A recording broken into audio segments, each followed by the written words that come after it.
Ah. Bismillahirrahmanirrahim. Assalamualaikum warahmatullahi wabarakatuh. Waalaikumsalam warahmatullahi wabarakatuh. Selamat siang Bapak Ibu semuanya. Salam sejahtera untuk kita semuanya. Siang. Alhamdulillahirabbil alamin. Puji syukur kita panjatkan kepada Allah Subhanahu wa taala, Tuhan yang Maha Esa, yang telah memberikan kita kesehatan sehingga kita bisa berkumpul di ruangan Majelis Guru SMA Negeri 1 Batanghari dalam acara diseminasi aksi nyata budaya positif yang akan kami bawakan nantinya. Salawat beriring salam kita haturkan kepada junjungan alam Nabi besar Muhammad Sallallahu Alaihi Wasallam dengan ucapan Allahumma sholli ala Sayyidina Muhammad wa ala ali Sayyidina Muhammad. Mudah-mudahan dengan seringnya kita bersalawat mendapat syafaat di akhir kelak. Amin. Selanjutnya untuk pembukaan acara kita ini kami persilakan sambutan terlebih dahulu dari kepala sekolah kepada Bapak, kami persilakan.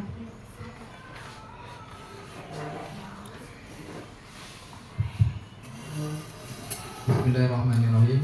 Assalamualaikum warahmatullahi wabarakatuh. Waalaikumsalam warahmatullahi wabarakatuh.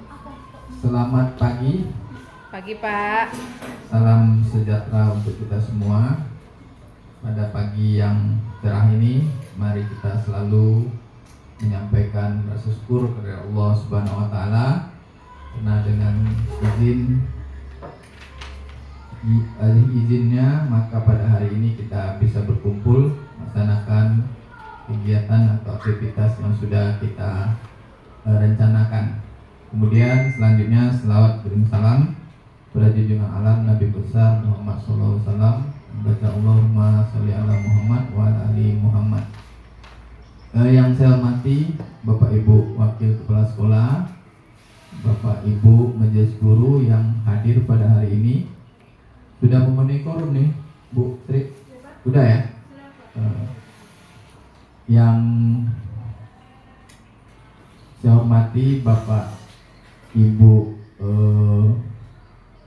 CGP yang melaksanakan kegiatan pada siang hari ini.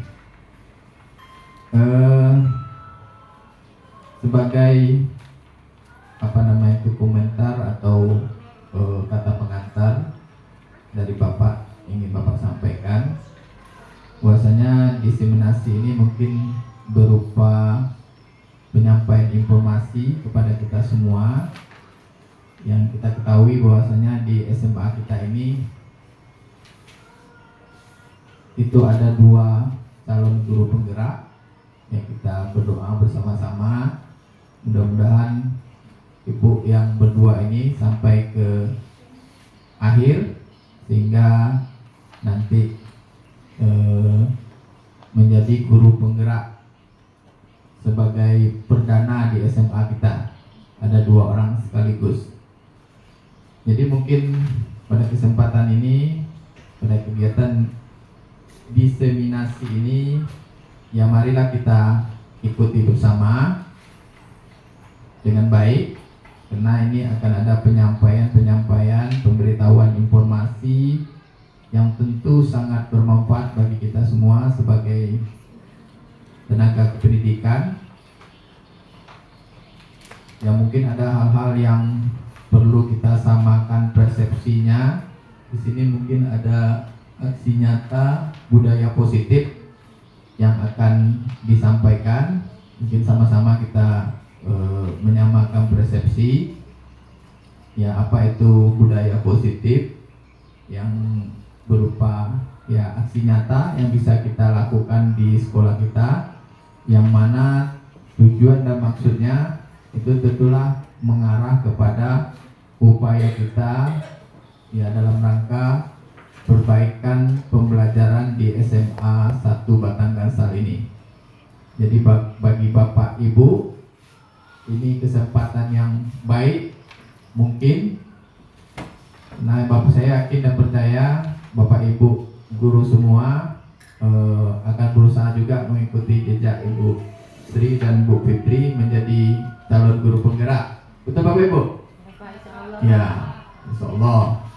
sini mungkin berbagi pengalaman, mungkin Bu Sri Bu Fitri ya, bagi kita semua sejauh mana yang sudah didapat oleh Bu Fitri dengan Bu Sri. Mungkin dia berbagi, kemudian menyampaikan kepada kita supaya kita juga bisa mendapatkan ilmunya. Dan ini bersama-sama mungkin ya goalnya kan guru penggerak itu menggerakkan ya. Nah, jadi menggerakkan kita, menggerakkan sekolah ya agar melakukan hal-hal yang positif, yang ya budaya positif dalam bentuk aksi nyata di sekolah kita.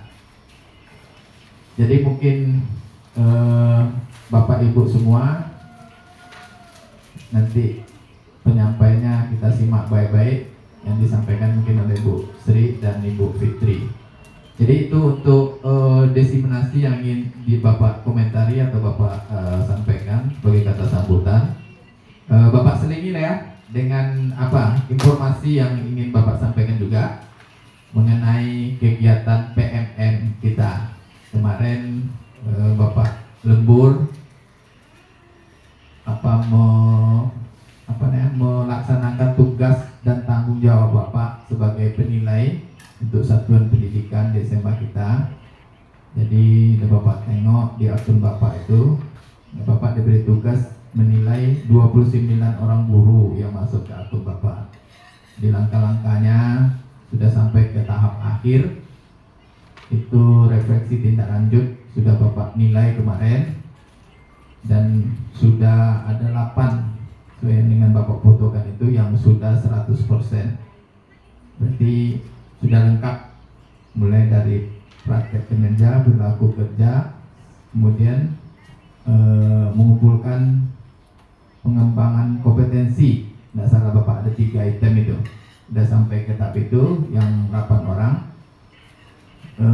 Kemudian bagi yang Bapak Ibu yang masih bekerja atau melanjutkan PMM-nya, ya Bapak sampaikan ya disegerakan lah, karena kita memang di bulan Juni ini ya Bapak targetnya sebelum libur kita sudah tak di PMM ini yang sudah selesai gitu kan.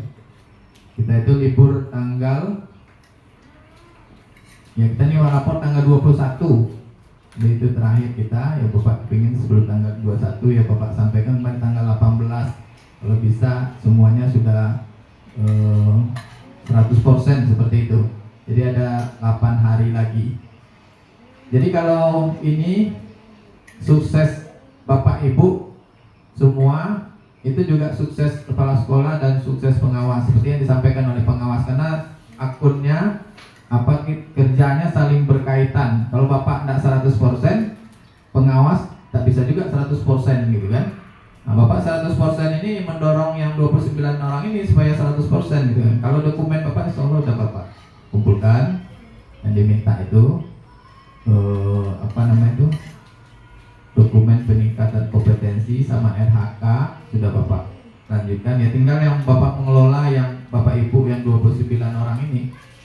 Nah, jadi Bapak minta pada kesempatan ini ya ayolah, kalau memang ada kendala-kendala kita pecahkan bersama. Sudah ada yang sukses itu, ada yang sukses 8 orang, jadi bisa saling berbagi ya Bu Rukun ya. Nah, saling berbagi aja yang belum itu, yang belum sampai 100%, bagaimana caranya supaya 100%. Tidak terlalu rumit kalau menurut Bapak, kalau kita paham alur dan cara menyelesaikannya. Bapak juga butuh waktu belajar banyak untuk menyikapi 3 item yang Bapak nilai 29 orang, yaitu mengobservasi, membuat dokumen tindak lanjut, kemudian membuat dokumen refleksi tindak lanjut. Nah, itu butuh waktu. Masalah penilaian, mungkin udah ada penilaian keluar sama yang sudah selesai ya. Penilaian itu sesuai ekspektasi sama baik. Nah, ya ini apalah semacam sharing ya, sebagai apa kita memang bisa Bapak Ibu tengok dan nilainya nanti akan muncul di apa itu, di akun Bapak Ibu yang sudah 100%. Ya Bu Rugun ya? Muncul Bu Rugun? Nggak muncul?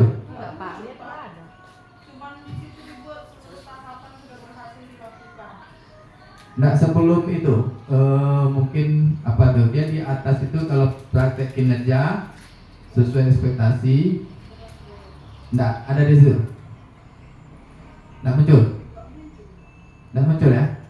Nah, mungkin berbeda akunnya. Kalau di tempat Bapak muncul itu, masing-masing guru muncul,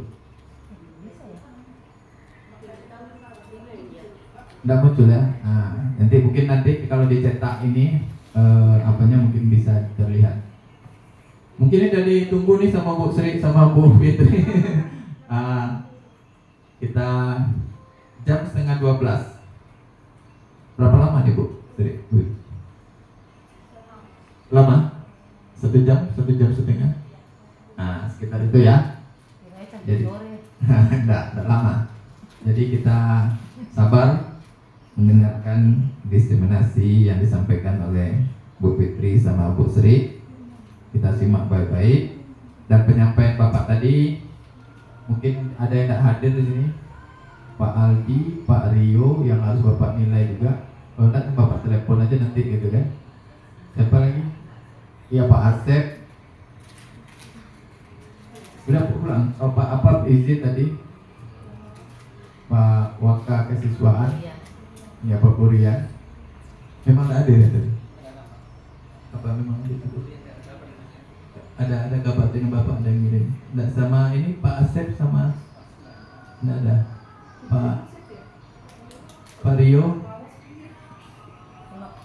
memang mengawas.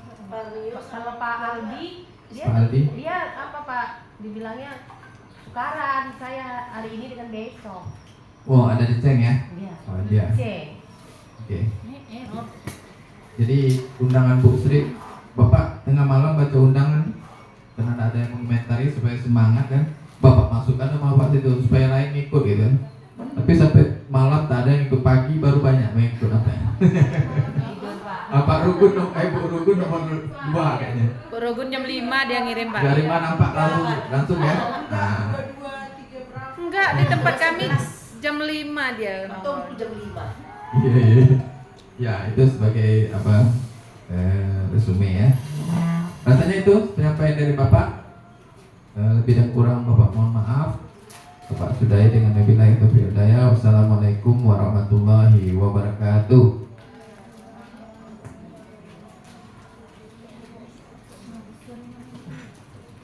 Baik, terima kasih kami ucapkan kepada Bapak Kepala Sekolah. Selanjutnya, sebelum kita memulai diseminasi aksi nyata disiplin positif, ada baiknya kita berdoa. Tapi kali ini kita berdoanya sesuai dengan agama dan kepercayaan masing-masing. Berdoa mulai.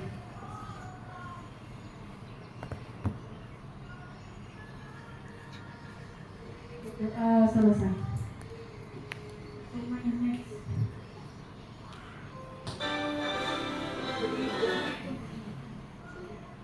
Iya, mohon berdiri.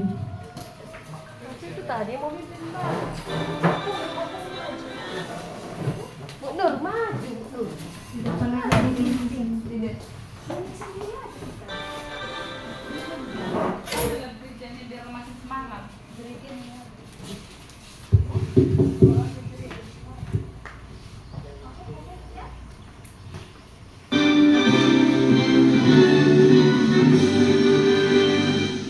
Indonesia tanah airku,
Ibu? Atau saya sendiri yang begini? Are you ready? Ready. Baik, sebelum kita memulai seperti biasa, masuk kita kepada keyakinan kelas. Bapak Ibu, silahkan dibagikan Bu Fitri kertas kecilnya, silahkan ditulis keyakinan kelas sebelum kita memulai materi kita.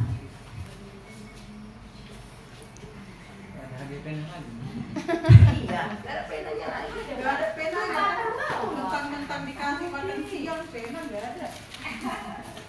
Tulis ya, Bu.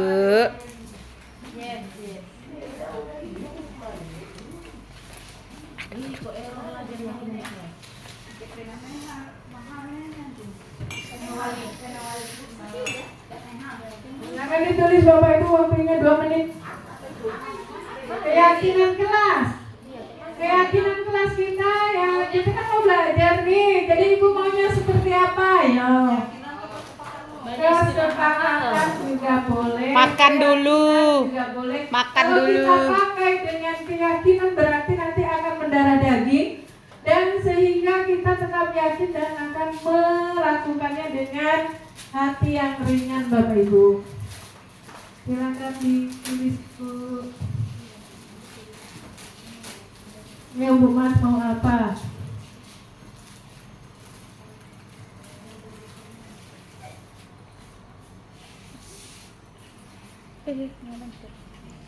Kelasnya kelas anteng.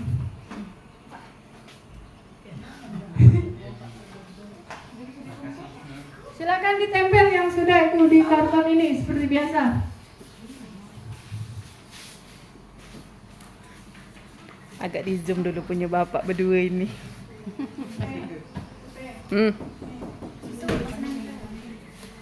Jadi dikumpul ke sana. Ya Pak, ditempel ke sini Pak yang sudah. Bu Pera, sorot Bu Pera. Oke, Pak. Aman tuh, Pak. Oh, di balik ini aja Bu Mas. Salah. Nah, jadi aja. Kita menghemat aja. Karena masih banyak yang mau dibaca.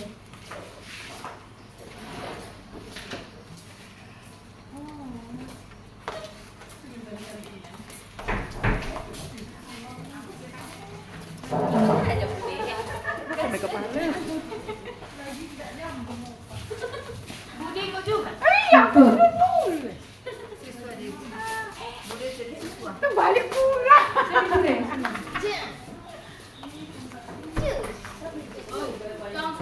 Jangan emosi Bu Ayu. Semangat. Sepertinya Bu Ayu emosi. Oke. Baik, sudah mengumpulkan semuanya Bapak Ibu. Kita akan bacakan keyakinan kelas kita yang sudah kita buat bersama-sama. Apakah ini bisa kita terapkan atau tidak, itu adalah dengan kesepakatan kita bersama. Bisa dipahami Bapak Ibu? Bisa. Yang pertama, berdoa adalah apa ini Bu?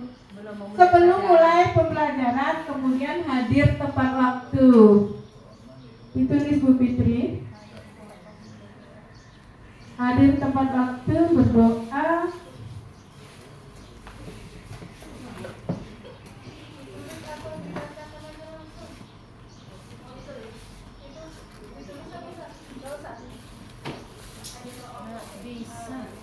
Hadir tepat waktu.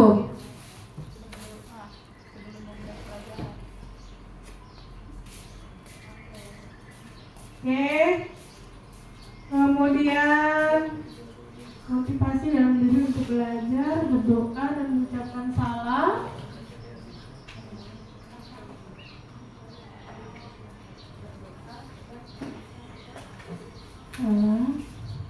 Yang selanjutnya di sini ada permintaan tidak boleh tidur di kelas. Sepakat Ibu? Sepakat.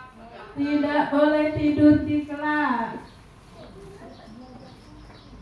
Kemudian pembelajaran yang menarik dan tidak membosankan.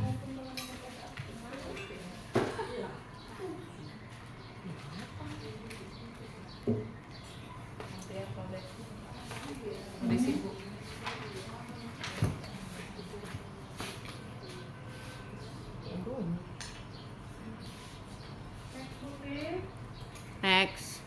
Angkat tangan bila bertanya, santai namun serius. Serius.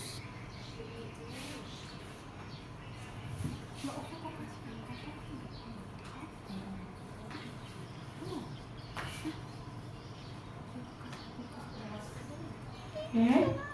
Selanjutnya mampu berkembang positif, santai tapi serius, sama tadi semangat dan jujur masuk ya.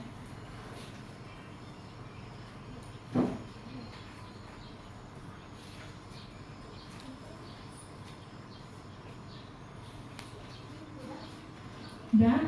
Sampai mana itu Bu Bin? Semangat. Semangat. Boleh main HP? Oh, Boleh main HP? dah. Boleh main HP Bu? Tidak. Tidak boleh. Boleh main HP dan kegiatan lainnya. Boleh main HP dan kegiatan lainnya. Berarti Boleh Bapak Ibu? tidak. Tidak. Ya, namanya. Enggak belajar lah ya kan, Pak. Selanjutnya belajar dengan serius dan positif sudah tadi ya terangkum. Proses belajarnya dengan nyaman dan tentram sudah terangkum tadi ya. Dah. Oke, membiasakan diri untuk tertib. Sudah terangkum. Sudah, ada Karena tepat tadi ada waktu. tepat waktu.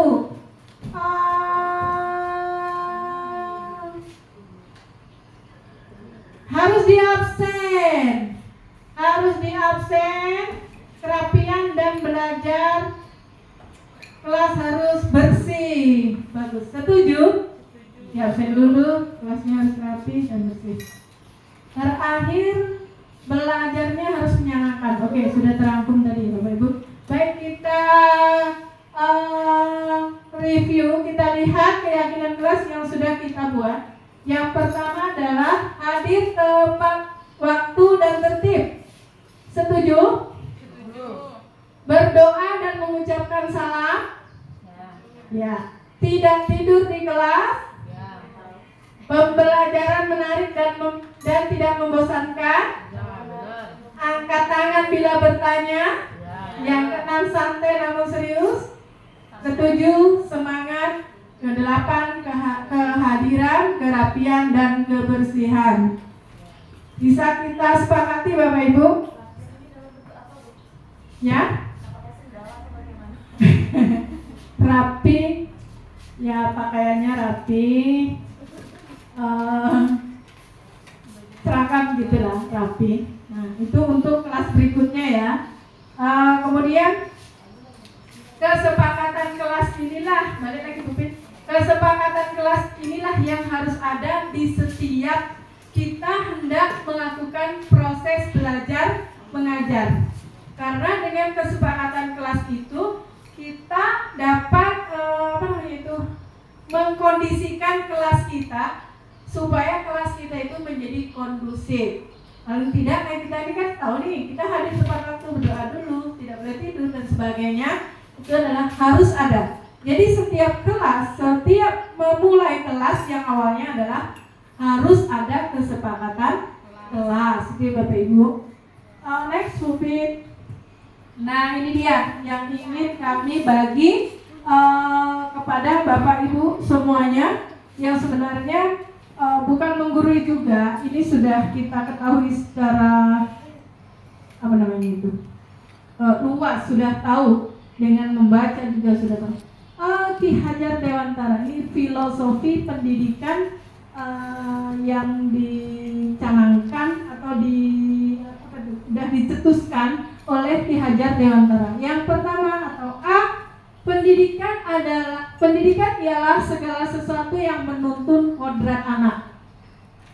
Kemudian pendidikan anak pendidikan anak memperhatikan kodrat diri, yaitu kodrat alam dan kodrat zaman, dan konteks sosiokultural. Nah, di sini pendidikan itu tadi dinyatakan bahwa pendidikan itu adalah menuntun kodrat anak. Jadi kan itu yang B ya, ada kodrat diri itu termasuklah kodrat alam dan kodrat zaman. Kodrat diri, kodrat alam yang mana? Yang terbawa oleh yang sudah ada dalam diri kita sendiri, diri anak-anak didik kita ya. Kemudian kodrat zaman yang mana? Yang mana kodrat zaman, Ibu? Terbawa arus zaman sekarang sesuai dengan kemajuan zaman. Nah, ini yang akan kita hadapi. Kemudian yang C, pembelajaran menghamba pada anak dengan cara memfasilitasi, memotivasi, dan menginspirasi melalui berbagai metode pembelajaran yang berpihak pada anak. Nah, di sini kadang ada miskonsepsi dengan kata menghamba. Ya. Kalau dalam pikiran kita, menghamba itu adalah, kalau kita mendengar kata menghamba, yang kita pikirkan pertama kali adalah kayaknya kita berada di bawah, seperti itu ya kan Bu? Kayaknya kita menghamba, jadi anak yang kita agung-agungkan. Nah, seperti itu kalau pikiran pendeknya, pikiran pendek kita. Tetapi pada dasarnya yang dimaksud dengan menghamba pada anak, menurut Ki Hajar Dewantara itu adalah kita itu sebagai guru harus memfasilitasi. Jadi kita menjadi fasilitator, fasil untuk anak tersebut. Kemudian kita memotivasi, menginspirasi melalui apa? Melalui metode pembelajaran yang berpihak kepada murid. Seperti yang sudah kita ketahui, yang sering-sering kita dengar di PMM ataupun di mana saja, student center. Jadi berpusat kepada murid. Ya, itu Bapak Ibu. Kemudian yang D, jika berada di luar kelas, maka pendidik dapat merangkul, menggenggam, dan mengayomi peserta didik guna menambah nilai budi pekerti. Nah, seperti itu. Berarti tugas kita bukan saja hanya di dalam kelas dan di lingkungan kelas, juga harus di luar kelas. Seperti yang terjadi pada saat ini ya, kalau yang terjadi pada anak-anak kita, mungkin di luar kelas sana bisa saja mereka merokok dengan alasan kan saya nggak pakai baju sekolah. Tapi kalau dari kita ya sudah diterapkan itu oleh Pak Kompu, pertanyaannya dibalikan, yang sekolah siapa? Bajumu atau hatimu? Nah, seperti itu. Itu adalah salah satu penerapan bahwasanya kita itu di luar juga merangkul, ya, mengayomi. Nah, serta tadi yang menuntun. Jadi tidak terputus hubungan antara guru dan murid itu di dalam sekolah saja, tetapi harus tetap berlangsung di luar sekolah. Next, Bu. Nah, ini Bu, salah satu cara mencapai tujuan pendidikan nasional itu dengan cara menciptakan murid yang merdeka dan bahagia. Kita bahagiain dulu muridnya, ya. Kita merdekakan dulu muridnya, dibahagiain dulu biar dia ngikut ke kita gitu. Kemudian menuntun murid menemukan kekuatan dirinya itu di mana. Kita coach, ya. Nantinya akan murid itu sendiri yang akan mengeluarkan solusi-solusi untuk dirinya sendiri. Oke, next Bu. Nah, ini hubungan filosofi antara tadi filosofi Ki Hajar Dewantara, bahwasanya guru itu adalah sebagai penuntun, menuntun, menghamba kepada murid sehingga menciptakan murid itu memang mendapatkan cita-cita yang setingginya dan menjadi bahagia. Itu filosofi Ki Hajar Dewantara. Kemudian hubungannya dengan kurikulum merdeka. Nah, dihubungkan lagi dengan kurikulum merdeka. Dengan seperti itu, dengan sikap guru yang menuntun, tentu murid akan menjadi bahagia ya. Kemudian dirangkum lagi dengan kurikulum merdeka, bahwasanya kembali lagi kegiatan murid, kegiatan belajar mengajar itu berpusat kepada siswa, ya, kepada murid, kepada siswa. Kemudian yang akan kita raih sesungguhnya adalah profil pelajar Pancasila. Masih ingat Bu Hen?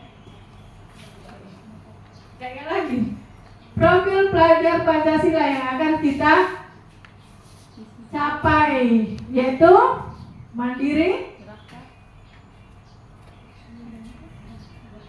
next, bernalar kritis, kreatif, bergotong royong, kebinekaan global, beriman. Yang pertama adalah beriman ya, beriman, bertakwa kepada Tuhan Yang Maha Esa dan berakhlak mulia, kemudian mandiri, bernalar kritis, kreatif, bergotong royong, dan yang terakhir adalah berkebinekaan. Nah, itu adalah tujuan akhir daripada pendidikan tadi, menciptakan murid yang gimana? Menciptakan murid yang berjiwa profil pelajar Pancasila. Gitu. Mengikuti.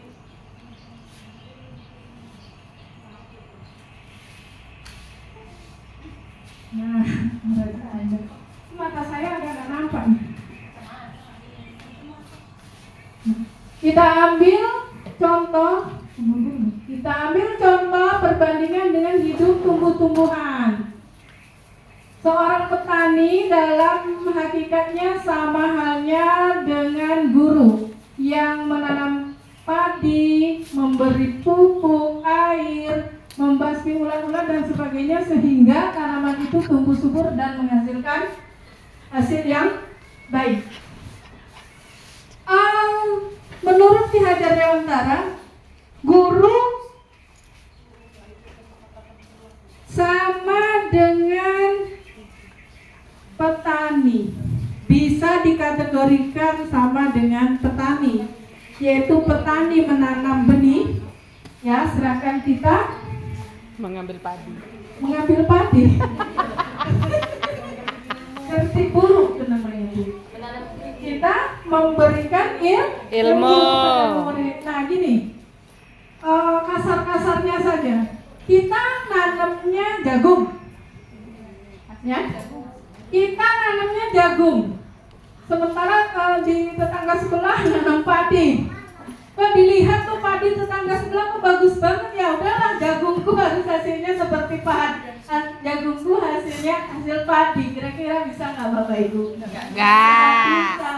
Yang bisa kita buat adalah merawat tanaman jagung kita, ya kan? Ya. Merawat tanaman jagung kita sehingga jagung kita itu tumbuh subur tanpa hama dan hasilnya adalah unggul. Nah, tuh hasil tanaman kita unggul. Itu diibaratkan dengan petani, sama dengan anak-anak murid kita yang karakternya beda. Dalam satu kelas 36 dengan 36 karakter. Nah, itu nggak bisa kita jadikan global menjadi satu karakter. Nah, jadi kita harus memang benar-benar menyelami murid kita dengan mencari karakter mereka masing-masing, kemudian mengikuti, ya, seperti kalau yang dari Ki Hajar Dewantara, yang satu lagi semboyan pendidikan dari Ki Hajar Dewantara. Bu Asni, masih ingat Bu Asni? Tuturi Handayani, ingat soseng tulodo, yang bangun kastel. Nah, itu adalah ya, di depan di depan ngapain Bu? Bun? Bentar.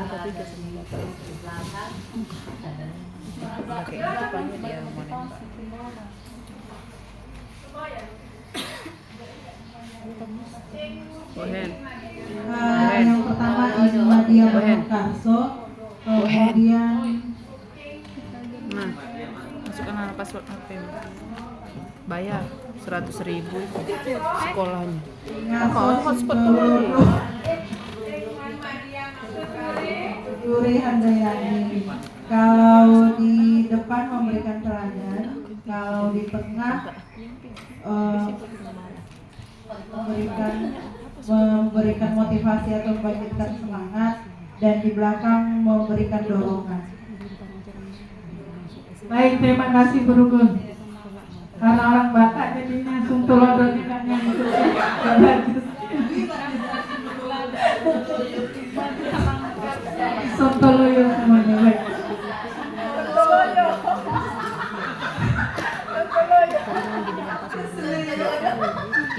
Tapi masukkan Bapak Ibu ke hati.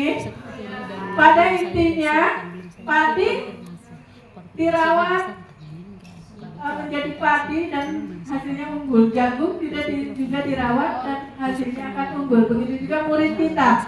Dengan berbagai karakter, maka kita akan memahami karakter murid tersebut, dan tugas kita adalah menjadi teladan, mendorong, mengayomi, memotivasi, kemudian menuntun tadi. Seperti itu Bapak Ibu. Next, Bu Fitri. Nah ini, ketika kita menjadi guru, ternyata kita itu harus punya peran dan nilai ya sebagai guru. Peran kita apa? Tentu menjadi pemimpin pembelajaran. Kemudian yang kedua, menggerakkan komunitas praktisi. Nah ini yang sudah kita canangkan. Nanti sudah ada Bu Rubun yang punya sertifikat dari PMM.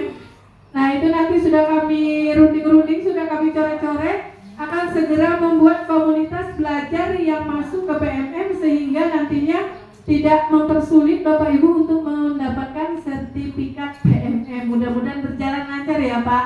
Masih rencana. Yang selanjutnya adalah menjadi coach bagi guru lain. Nah itu juga sudah mulai. Kita kan sudah mulai sering-sering tuh. Di mana kurangnya seperti itu. Karakter anak didik ini si Anu harus seperti ini nih. Tuh menjadi coach. Nanti akan ada teori coach yang akan kita sampaikan juga di PMM. Itu juga ada pelatihan mandiri coach untuk teori coach. Saya sudah, tapi aksi nyatanya belum.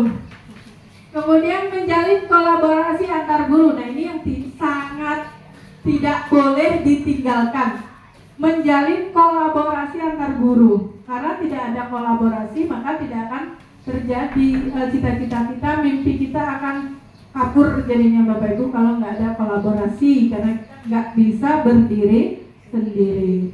Selanjutnya mewujudkan kepemimpinan murid. Nah, ini bagaimana kita sebagai guru membantu anak didik kita, membantu murid kita supaya murid kita itu bisa mengenali dirinya, kemudian membangkitkan percaya dirinya, sehingga murid-murid kita itu sanggup atau mampu menjadi seorang pemimpin. Sudah itu sudah kita kerjakan ya Bu.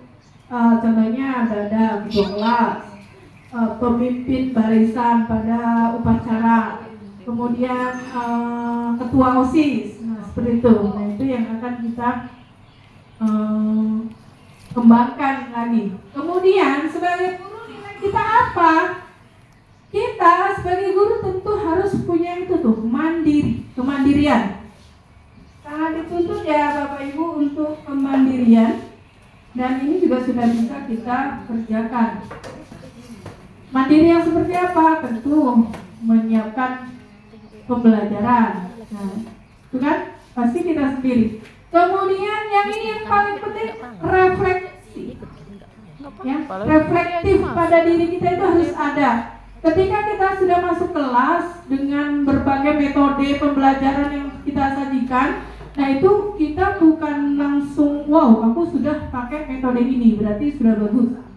Tidak seperti itu, tapi harus ada Bukan ini Bu Hen, reflektif kita. pengaturannya. Merefleksi kembali Pengaturannya di mana kesalahan atau sudah anak-anak sudah oke semua kah atau belum? Atau masih ada yang perlu ditambahi seperti itu. Itu harus ada dalam diri kita sebagai guru. Yang selanjutnya adalah kolaboratif, bekerja sama, kemudian inovasi. Nah, ini harus berinovasi. Karena apa? Di depan tadi ya Bapak Ibu, murid kita itu harus sesuai dengan kodrat alam dan kodrat zaman. Jadi kalau kita nggak berinovasi, kita yang akan ketinggalan oleh murid. Selanjutnya berpihak pada murid. Nah ini berpihak pada murid itu seperti apa? Berpihak pada murid itu contohnya seperti yang sudah dinyatakan tadi. Semua pembelajaran itu kita tinggal mendorong saja, mendorong murid-murid itu supaya mereka lebih kreatif lagi. Jadi tidak melulu kita yang menyajikan materi itu, tapi kita harus sih garis besarnya. Misalnya dengan contoh memakai metode problem based learning. Nah itu kan murid-murid aktif. Nah itu harus pandai kita mencari metode atau model pembelajaran sesuai dengan materi yang akan kita sampaikan. Baik, nggak ngerti aku Bu Hen. Membuat lingkungan aman dan nyaman, yaitu dengan cara menerapkan budaya positif. Nah ini, dalam menjalankan budaya positif kita sebagai pendidik tidak akan terlepas dari pemahaman konsep budaya positif itu sendiri, yaitu meliputi disiplin positif, kemudian memahami motivasi pelaku manusia yang berkaitan dengan hukuman dan penghargaan, posisi kontrol guru, kemudian pembuatan keyakinan atau kesepakatan kelas. Selanjutnya penerapan segitiga restitusi dalam penyelesaian masalah. Nah ini yang perlu kita jalankan ketika kita hendak menerapkan disiplin positif. Harus ada disiplin positif tersebut, kemudian dengan memahami motivasi perilaku manusia itu atau murid kita, kemudian apakah hukuman itu sangat membuat perubahan kepada murid atau tidak, atau kita dengan penghargaan membuat murid itu berubah atau tidak. Kemudian untuk mengetahui hal itu, kita guru punya kontrol guru. Posisi kontrol guru nanti akan di slide selanjutnya nanti ada 5 posisi kontrol guru. Kemudian tadi pembuatan kesepakatan kelas itu tetap harus dilaksanakan. Kemudian bagaimana kalau ada yang melanggar kesepakatan kelas? Seperti kita tadi ya Bapak Ibu, kita udah share di grup, misalnya kita kumpul jam 11, mulai jam 11, tapi akhirnya ada yang datang terlambat. Nah itu harus direstitusi Bapak Ibu, tidak dihukum. Ya, hukuman itu adalah derajatnya paling rendah. Jadi harus direstitusi. Bagaimana merestitusinya nanti masih kami simpan karena ada memang punya segitiga masuk, tapi kalau pakai HP baik, masuk dia hotspot. Nah, ini dia disiplin positif itu apa? Disiplin positif itu adalah bentuk pertanggungjawaban seseorang terhadap hak dan kewajiban dirinya sendiri, terhadap nilai-nilai kebajikan dirinya sendiri. Merupakan salah satu cara untuk mewujudkan kemerdekaan diri murid, sehingga perlu kesadaran diri dalam menumbuhkannya melalui motivasi intrinsik tanpa pujian, paksaan atau hukuman yang tercermin melalui tindakan. Kalau yang biasa kita kerjakan kan, kita lakukan untuk murid-murid kita, awas kalau tidak mengerjakan. Nah itu kata-kata yang selalu muncul di diri kita. Ya, masukkan bajumu. Ya, atau Bapak tulis menjadi poin. Ya, seperti itu. Nah, Karena itu yang sering kita kerjakan. nggak mau. Kamu masih mau alfa, poin kamu berapa? Nah, itu yang masih kita kerjakan. Dan itu masuk ke dalam hukuman. Derajatnya paling rendah Bapak Ibu. Ternyata derajatnya paling rendah. Nah, ketika kami masuk pada modul disiplin positif itu, ternyata itu selain kami ganti Pak namanya, bukan disiplin positif, tapi modul pengakuan dosa. Ya, banyak sekali dosa yang sudah kita buat untuk murid kita. Ya, setelah kita mempelajari modul disiplin positif. Karena yang kita lakukan selama ini adalah hukuman. Anak-anak rata-rata terpaksa melakukan. Tidak, padahal yang harus kita raih adalah motivasi intrinsik. Harus lahir dari anak tersebut. Bukan dia datang terlambat karena takut dicatat menjadi poin terlambat. Bukan dia rapi karena takut nanti dicatat ada poin untuk kerapian udah 50. Nah, misalnya seperti itu. Ya, naik Bu. Main.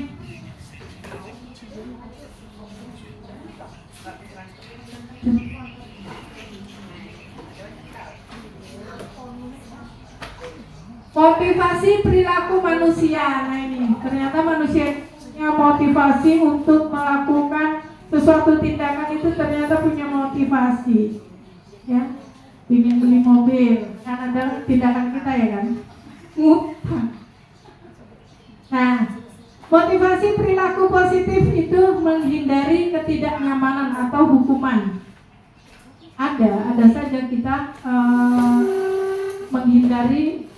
Kita tetap melakukan hal tersebut supaya kita nyaman dan tidak dihukum. Kemudian mendapatkan imbalan atau penghargaan dari orang lain. Tunggu dulu nih, ada permen buatmu, maka kerjakan. Nah, seperti itu. Sama dengan kita, Bu. Ketika kita mendapat tugas isi PMM, dari bulan berapa kita sudah mengisi PMM? Akhirnya kita terkejar-kejar di akhir bulan. Kenapa? Ketika kita sudah mendengar PMM akan langsung connect ke SKP, nanti akan terlihat kinerja Bapak Ibu bisa bisa mempengaruhi tunjangan Bapak Ibu. Bahkan semalam saya dengar lagi Pak di MOS itu bisa nggak lagi Bapak Ibu ini dipakai, itu bisa nanti terkonek ke PMM ke SKBE itu Pak. Nah, ya, di kinerja kita itu. Jadi kalau sudah punya ada hal seperti itu, tentu kita akan melakukan. Nah, itu adalah salah satu perilaku manusia. Kemudian menjadi yang dua, menghindari ketidaknyamanan atau hukuman, kemudian mendapatkan imbalan atau penghargaan dari orang lain, itu adalah termasuk pada motivasi eksternal. Jadi kalau motivasi eksternal ini bertahan lamanya tidak bertahan lama, maksudnya tidak akan bertahan lama pada diri kita, karena kalau nggak ada motivasi tersebut kita akan kembali melemah. Nah, seharusnya yang di ujung menjadi orang yang merdeka, menjadi orang yang mereka inginkan dan menghargai diri sendiri dengan nilai-nilai yang mereka percaya. Nah, itu baru motivasi internal.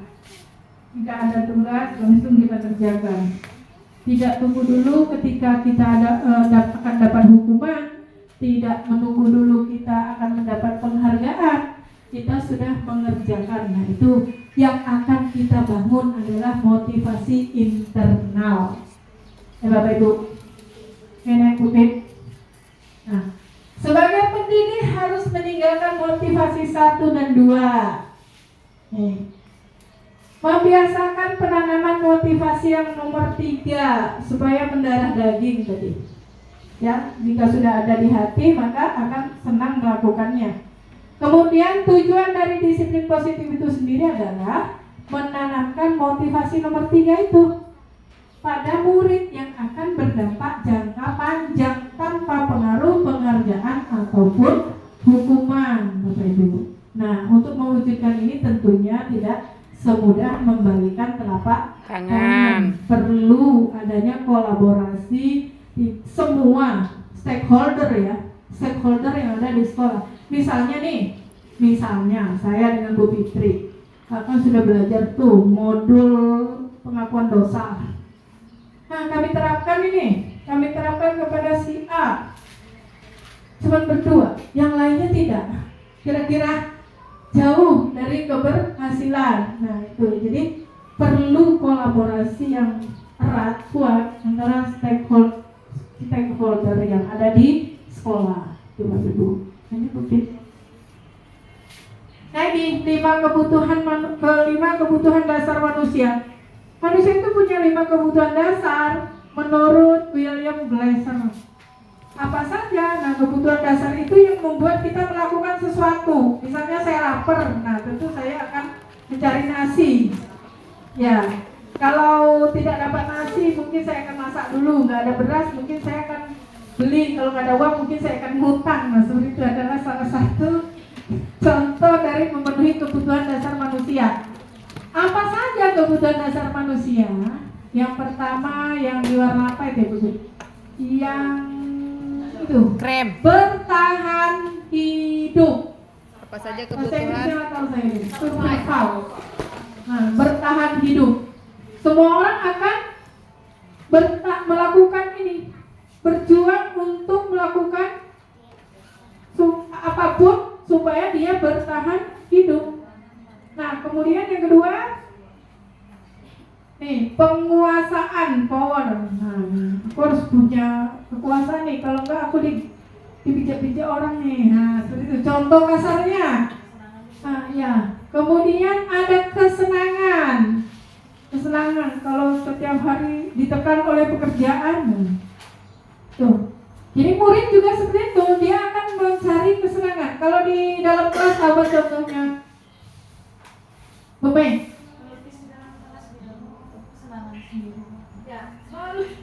Melukis di dalam kelas. Melukis di dalam kelas. Waktunya Bu Mei adalah belajar fisika, ya kan? Tahu-tahu ada seseorang yang dia melukis dengan berbagai warna. Nah, itu berarti dia lagi nggak senang dengan fisikanya dan dia sedang ingin mencari kesenangan dengan lukisannya, seperti itu. Atau Bu izin permisi lagi. Nah, dia berarti nggak senang di dalam, dia senang di luar. Nah, tuh. Kemudian kebebasan. Nah, kita kan pasti ingin dengan memenuhi kebutuhan kita tentang kebebasan. Kalau murid gimana?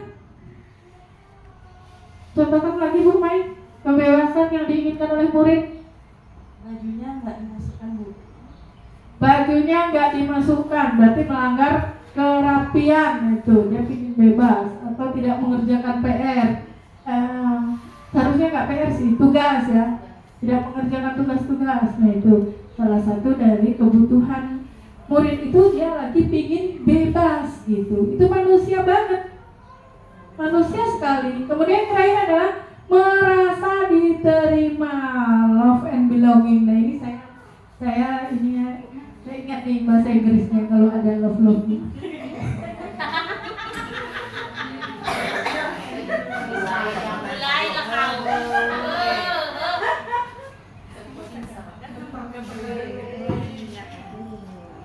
Capek Bu kalau nggak ada love-nya, Bu. Nggak ada itunya, nggak ada semangat hidupnya. Kita sampai nyemangati Bu Fitri sebenarnya.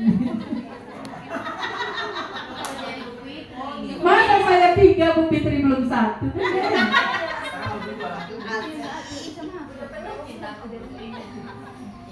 Merasa diterima. Apakah murid itu udah diterima apa belum sih sama kita? Biasanya kita gimana, Bu? Sering menolak atau sering menerima? Tanya pada di Bu Hen. Bu Hen, kita sering menerima murid atau sering menolak murid? Menerima murid. Berikan contohnya Bu Hen. Itu PPDB.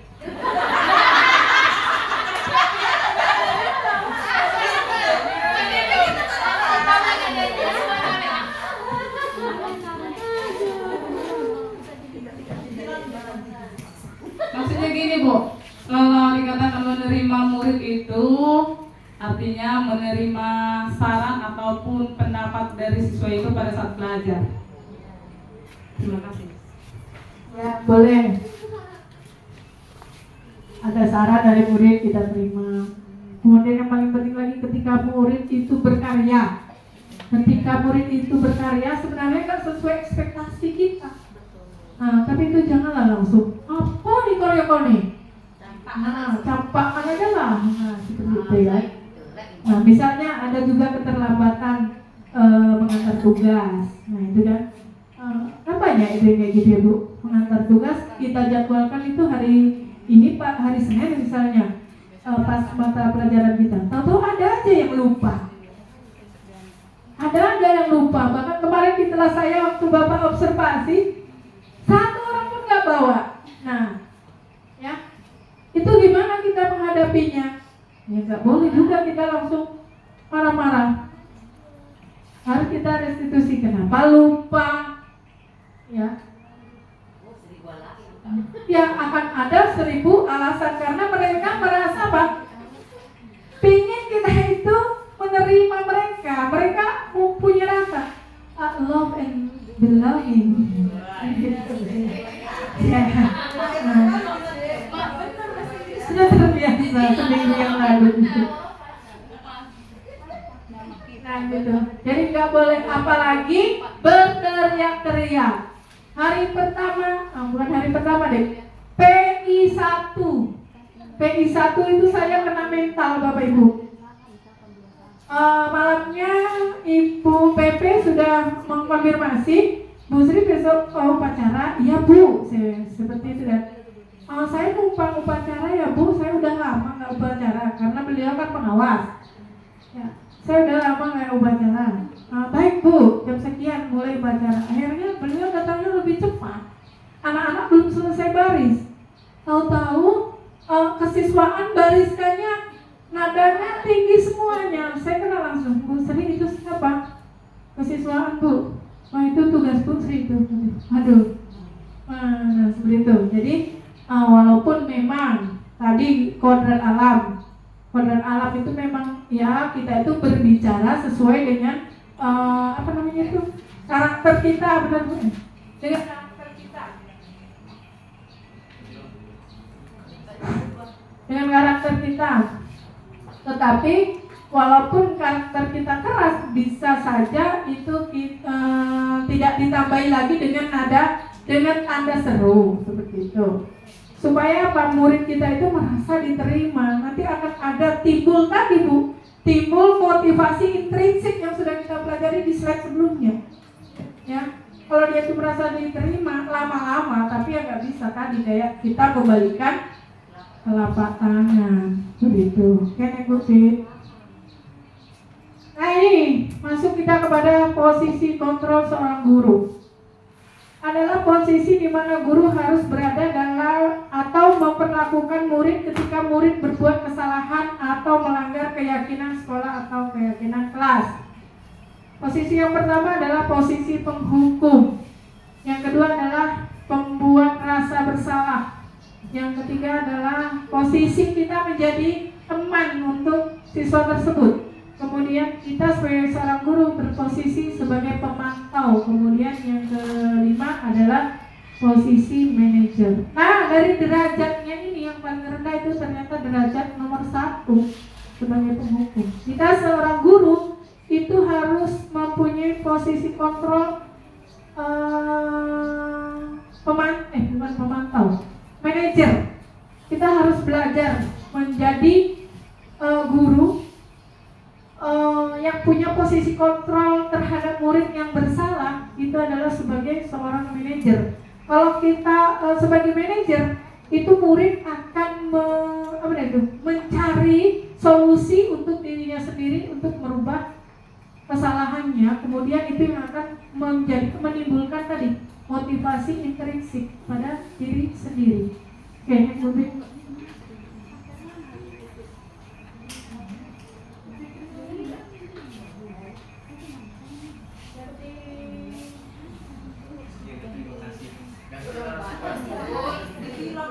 baik Bapak Ibu, karena sudah beberapa slide kita sampaikan pada kesempatan kali ini, kita ambil dulu waktu untuk istirahat, makan dan sholat. Kita lanjutkan setelah itu. Sepakat dulu Bu, masuk jam berapa? Jam 1. Jam 1. Baik, jam 1. Sepakat ya Bu? Pakai. Oke, saya akhiri dulu. Assalamualaikum warahmatullahi wabarakatuh. Waalaikumsalam. Oke. Assalamualaikum warahmatullahi wabarakatuh. Waalaikumsalam warahmatullahi wabarakatuh. Selamat siang Bapak Ibu semua. Sudah Siang, Bu makan Pit. semua ya? Sudah. Oke, kampung tengah sudah terisi. Jangan sampai kantung matanya melorot ya. Kadar gula naik. Tahan kantung matanya. Cium mulutnya belum. Bude, sunlight Bude.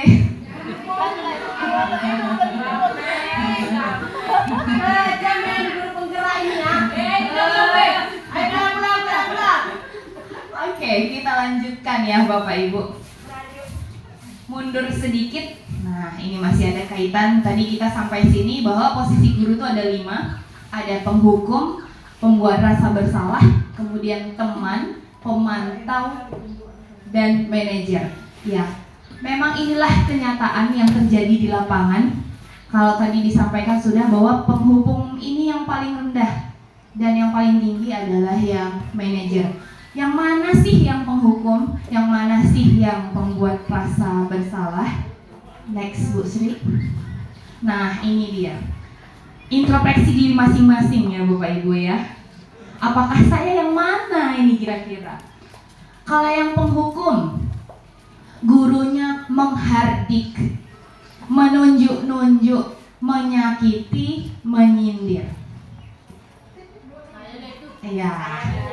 Saya juga jujur pernah kalau yang menyindir ya, yang menyindir saya juga pernah. Makanya kami bilang ini modul pengakuan dosa, gitu. Karena memang kita pernah semua melakukannya, gitu. Sering sekali katanya. Kemudian penghukum ini gurunya berkata, kalau kamu tidak melakukannya, saya akan, atau awas kamu ya. Nah ini ancaman. Ya, introspeksi kembali. Iya. Iya. Nilaimu nanti nggak masuk. Iya, selalu kita pakai nilai. Biar mau belajar.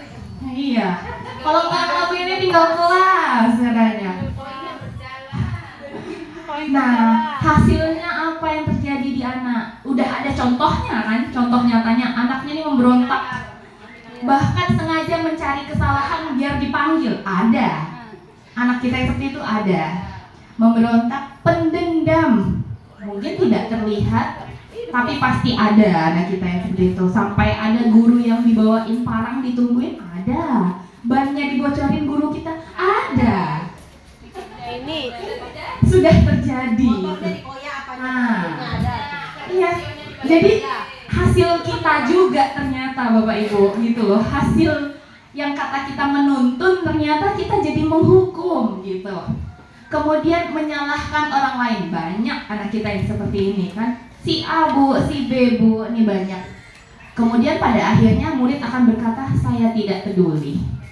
Terserahlah ibu tuh mau manggil, terserahlah ibu mau manggil orang tuaku, terserah mau dikasih poin berapa. Pada akhirnya itu yang terjadi pada anak kalau kita mengambil posisi penghukum.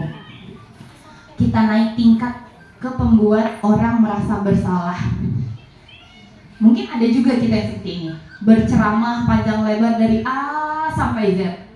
Entah didengar enggak sama muridnya. Ada. Kemudian menunjukkan kekecewaan mendalam gurunya nih. Kemudian guru akan berkata, kamu sudah mengecewakan bapak dan ibu. Ya, saya akui saya pernah melakukan ini juga gitu. Kita semua mungkin pernah. Saya akui, saya bilang ibu kecewa dengan kamu semua. Saya pernah melakukan itu ke anaknya. Hasilnya apa? Anaknya akan menyembunyikan kesalahan. nggak ngaku bahasa kitanya, kemudian menyangkal, berbohong, karakter negatif hasilnya. Itu yang terjadi. Terakhir muridnya akan berkata, maafkan saya. Ya saat itu maaf, besoknya lagi, besoknya lagi, besoknya lagi. Karena kalau menurut dia kayak ya udah dengan maaf selesai. Kemudian kita naik. Nah, yang penghukum sama pembuat rasa bersalah ini hasilnya masih negatif. Naik tingkat ke teman. Ke teman ini dia akan, kita gurunya membuatkan alasan untuk murid-muridnya. Gurunya akan berkata, ayolah demi ibu. Nah gitu. Ayolah kalau kayak gini nanti bantu ibu bereskan ya. Nah ini teman. Kemudian anaknya gimana? Ketergantungan. Kalau nggak ada kita, nggak dilakuin. Walaupun beda guru, misal saya kimia, masuk Bu Mei gantian kimia, tentu beda perlakuan ke saya dan perlakuan ke Bu Mei. Itu hasil ketergantungan anaknya. Kemudian muridnya akan berkata, saya pikir bapak atau ibu ini teman saya, jadi saya seperti ini, gitu. Itu yang terjadi. Ada juga yang seperti ini. Kemudian pemantau. Paling tinggi, kalau saya mengakui saya di pemantau itu paling tinggi. Padahal aslinya yang paling baik itu adalah manajer. Guru kita sebagai guru ini menghitung dan mengukur. Ini sistem poin tadi. Di sistem poin tadi. Nah, untuk kurikulum merdeka sebenarnya tidak perlu lagi menggunakan sistem poin. Kemudian gurunya akan berkata, apa peraturannya? Apa konsekuensi atau sanksinya ketika kamu melanggar peraturan? Kemudian, apa yang telah kamu lakukan ketika dia melanggar? Dan apa yang terjadi sekarang? Hasilnya, anaknya akan menyesuaikan bila diawasi. Kalau nggak kita awasi, ya terjadi lagi. Itu dia yang terjadi. Kemudian muridnya akan berkata, saya akan dapat berapa bintang kalau melakukan hal ini. Jatuhnya ke penghargaan tadi. Kalau nggak kita kasih penghargaan, dia tidak akan berbuat demikian. Terakhir yang paling tinggi, ini posisi manajer. Gurunya melakukan dengan mengajukan pertanyaan-pertanyaan. Contoh, apa yang kita yakini? Ini tentang kaitannya dengan keyakinan kelas. Kemudian, apa kamu meyakini hal tersebut? Kalau kamu meyakininya, maukah kamu memperbaikinya? Nah, karena tadi keyakinan kelas tadi ya. Kalau kamu memperbaikinya, jadi kira-kira hal tersebut akan menggambarkan apa tentang dirimu? Apa yang akan anaknya lakukan? Nah, hasilnya karakter atau watak anaknya akan membaik. Muridnya akan berkata, dia akan berpikir, mencari solusinya sendiri. Bagaimana caranya agar saya bisa memperbaiki keadaan ini? Jadi kita yang bertanya ke anak, solusinya dari anak, anaknya yang akan memperbaiki tingkah lakunya sendiri. Memang tidak semudah membalikan telapak tangan. Oke, next Bu Sri. Nah, dampak pada murid. Kalau tadi yang penghukum, anaknya akan mengulangi kesalahan berulang kali. Perilakunya menjadi agresif. Kaitan dengan dunia berkualitas, murid meletakkan guru di luar dunia berkualitas. Ya udah, dia bodoh amat kayak tadi yang tidak peduli. Yang pembuat rasa bersalah, anaknya akan minder atau rendah diri, merasa gagal dan tidak berharga. Kalau bahasa anak sekarang jadi insecure, kata anak-anak. Jadi nggak berani dia maju, takut untuk maju. Kaitannya, murid meletakkan guru di dalam dunia berkualitas, masih karena dia takut dengan guru kita tadi. Nah, untuk yang teman, dampaknya adalah dia tergantung, tidak mandiri dan tidak bisa memutuskan. Jadi kayak ya udah tunggu keputusan dari ibu aja. Padahal maksud kita adalah anaknya maunya berpikir kritis. Dia mau memberi memberi penyelesaiannya sendiri. Tapi karena jadi teman, semua ketergantungan dengan kita. Nah, kaitannya murid meletakkan guru sebagai orang penting dalam dunianya. Kemudian yang pemantau tadi, dampaknya adalah menitik beratkan pada dampak diri sendiri, mendapatkan hadiah atau hukuman. Ini yang pemantau tadi. Kaitannya dengan dunia berkualitas, murid meletakkan guru, peraturannya di dunia berkualitas. Yang manajer tadi, dampak pada murid adalah mengevaluasi diri, bagaimana menjadi diri yang lebih baik, dan kaitannya dengan dunia berkualitas, murid meletakkan dirinya sebagai individu yang positif dalam dunia yang berkualitas. Sampai sini ada yang mau ditanyakan Bapak Ibu? Atau dari materi Bu Sri tadi boleh ditanyakan kalau masih ada yang mau ditanyakan. Lanjut. Nah, sesuai dengan urutannya sebagai guru. Nah, ini tadi yang saya bilang, sebaiknya kita menghindari posisi penghukum. Mulai dari sekarang tinggalkanlah ancaman, tinggalkanlah hukuman, tinggalkanlah yang awas kamu nanti itu tinggalkan. Tapi lebih mengedepankan posisi manajer. Memang tidak mudah. Nah, manajer ini ngapain? Yang pertama, posisi untuk membimbing murid membentuk disiplin positif. Jadi kita sama-sama membentuk muridnya untuk membentuk disiplin positif. Kemudian hasilnya akan membentuk murid yang mandiri karena dia menyelesaikan masalahnya sendiri, bertanggung jawab dan memecahkan masalahnya sendiri. Yang ketiga, bertujuan agar murid dapat berefleksi atas tindakannya. Yang keempat, menciptakan murid yang merdeka dan bahagia karena pemecahannya dari dia, tentu dia akan dengan sukarela untuk mencari solusi dan mengerjakannya. Kemudian menciptakan identitas positif atau berhasil pada murid, nggak akan disalahin, nggak akan minder dianya.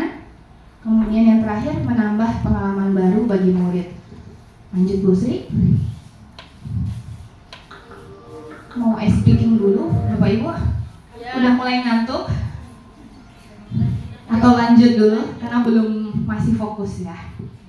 Oke, ini keyakinan kelas. Mungkin sudah banyak Bapak Ibu yang tahu, sudah ada di PMM-nya, sudah ada di pelatihan-pelatihan yang lain, seminar-seminar atau webinar yang Bapak Ibu ikutin tentang keyakinan sekolah atau kelas. Kalau dalam skala luas, keyakinan ini menjadi keyakinan sekolah yang berasal dari visi misi sekolah. Kemudian keyakinan kelas kembali ke guru pembelajaran masing-masing. Nah, poin-poin pentingnya kalau kesepakatan sekolah adalah dibuat dengan kesepakatan bersama sebagai warga sekolah. Dalam hal ini kita guru juga melibatkan murid untuk membuatnya. Kemudian yang kedua, menggunakan pernyataan yang bersumber dari nilai-nilai kebajikan yang harus diterapkan dalam lingkungan sekolah. Menggunakan pernyataan yang mudah diingat dan dipahami. Karena apa? Keyakinan sekolah inilah yang akan memotivasi murid dari dalam. Karena tadi motivasi intrinsik, yaitu motivasi dari dalam, sehingga akan tergerak dan bersemangat untuk menjalankannya. Lanjut Bu Sri. Nah, keyakinan sekolah ini memang dia bersifat abstrak, artinya tidak bisa dilihat. Karena kayak contoh keyakinannya hormat, tanggung jawab, itu kan tidak bisa dilihat. Kemudian berupa pernyataan universal, dibuat dalam pernyataan positif, singkat agar mudah diingat, sesuai dengan kondisi lingkungan satuan pendidikan. Semua warga sekolah terlibat, jadi bukan hanya guru saja, tapi siswanya juga, atau bahkan boleh kita mengajak orang tua dan komite boleh. Lanjut Bu Sri. Nah, ini kalau yang di kelas, mempersilahkan cara membentuk keyakinan kelasnya. Mempersilahkan warga sekolah atau murid di sekolah untuk bercurah pendapat, ya kayak yang dilakukan Bu Sri tadi, boleh. Nah, yang ditulis di kertas kemudian ditempel, nah itu namanya curah pendapat. Kebetulan ini kita bentuk tulisan, boleh bentuknya cuma lisan, angkat tangan aja atau menyampaikan pendapatnya aja itu boleh. Kemudian yang kedua, mencatat semua masukan. Nah, ini yang tadi saya lakukan, ditulis pada akhirnya. Kemudian susunlah keyakinan kelas sesuai prosedur. Pembentukan keyakinan sekolah atau kelas, gantilah kalimat dalam bentuk negatif menjadi kalimat positif. Kalimat negatif itu yang kayak mana? Misal, jangan berlarian di kelas. Nah, itu yang negatif. Kita ganti, berjalanlah di kelas gitu. Intinya nggak boleh pakai kata-kata yang nggak boleh ejek-ejekan. Itu memang sebenarnya kalimatnya positif, tapi bisa kita jadikan lebih positif lagi gitu. Nah, yang keempat, tinjau kembali daftar curah pendapat yang sudah dicatat. Ini yang dilakukan Bu Sri tadi, setuju tidak Bapak Ibu? Nah, ini juga harus ditanyakan ketika kita di kelas dengan anak. Lanjut nomor 5, tinjau ulang kembali keyakinan sekolah atau kelas secara bersama-sama. Seharusnya setelah beberapa peraturan telah disatukan menjadi beberapa keyakinan, maka jumlah butir pernyataan keyakinan akan berkurang. Kayak tadi ada pembelajarannya harus menarik, kemudian harus santai dan serius. Nah, bisa kita gabung gitu yang kelima. Yang keenam, setelah keyakinan sekolah atau kelas selesai dibuat, maka semua warga kelas dipersilahkan meninjau ulang dan menyetujuinya dengan menandatangani keyakinan sekolah atau kelas tersebut, termasuk guru dan semua siswanya. Jadi guru dan siswa ikut menandatangani. Keyakinan sekolah selanjutnya bisa diletakkan di dinding kelas atau di tempat yang mudah dilihat.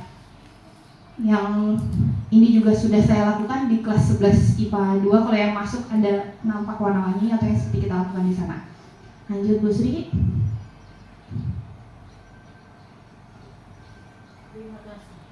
Belum Pak, belum. Banyak slide-nya. Ini nilai-nilai kebajikan. Ini nilai-nilai kebajikan. Kayaknya ada yang kelewat Pak Bu Sri. Ngantuk kamu sih. Enggak ya? Oke. Next. Nah, sebenarnya beberapa poin penting yang sebelah kiri itu Bapak Ibu. Nilai-nilai kebajikan ada yang dari profil pelajar Pancasila. Itu termasuk nilai kebajikan, kan ada 6, beriman, bertakwa dan berakhlak mulia, mandiri, berpikir kritis, kemudian berkebinekaan global, kreatif, satu lagi apa? Lupa. Nah, oh iya gotong royong, satu lagi. Lanjut, ini yang dari IBO, Primary Years Program. Sikap muridnya ada toleransi. Nah, toleransi ini perlu karena kita majemuk ya Bapak Ibu ya. Jadi perlu toleransi, rasa hormat, integritas, mandiri, menghargai, antusias, empati, keingin tahu, kreativitas, kerjasama, percaya diri, dan komitmen. Terserah kita mau pakai yang mana. Next Bu Sri. Ini dari 9 pilar karakter. Ada cinta Tuhan dan segala cintaannya, hampir sama kayak beriman, bertakwa dan berakhlak mulia, hampir sama. Kemandirian dan tanggung jawab, jujur, amanah, diplomatis, hormat dan santun, dermawan, suka menolong, dan gotong royong, hampir sama tadi seperti yang di P5 profil pelajar Pancasila. Percaya diri, kreatif dan pekerja keras, kepemimpinan dan keadilan, baik dan rendah hati, toleransi, kedamaian dan kesatuan. Next Bu Sri. Belum Pak. Pak, ice breakingnya belum loh. Ngantuk kayaknya ice breaking dulu Bu Pit. Mau speaking? Iya, kasihan Pak Tompul tuh. Dia udah Atau mau ngantuk. tidur enggak. Nah, ini masih juga ada di sini nilai kebajikannya, ada peduli, kerjasama, keberanian, usaha, organisasi, kesabaran, kehormatan, inisiatif, pemecahan masalah, sumber pengetahuan, tanggung jawab, persahabatan. Abis ini ya. Lanjut Bu Sri. Nilai kebajikan juga masih ini masih ada peduli, rajin, integritas, rasa hormat. Sebenarnya sama, cuma sumbernya yang berbeda-beda. Pada intinya sama. Kebersihan, kesantunan, keadilan, pengabdian, komitmen, kreatif, baik hati, bijaksana, belas kasih, semangat, kesetiaan, bersyukur, sampai ke pengertian. Monggo Bu Sri katanya mau ice breaking, back dulu.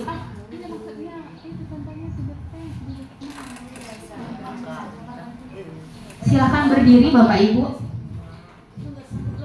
Aduh, nggak sembuh lagi katanya. Pak, yang betul ya Pak. Aku zoom ini Bapak ini. Gerak semua ya. Gerak Ah semua. iya, nanti aku shoot ya.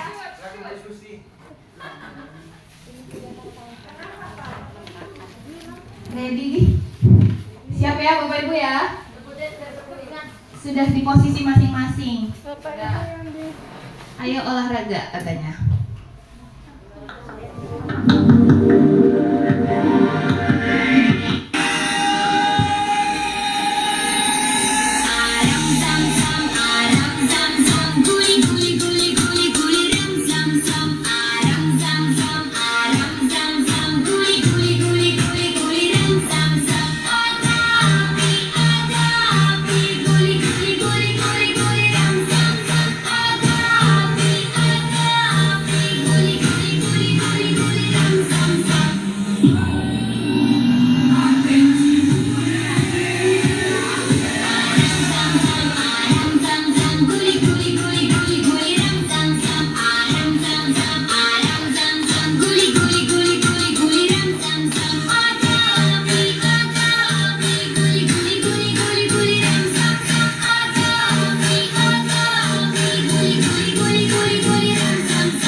makan di kelas. Boleh. Ayam jantan. Boleh.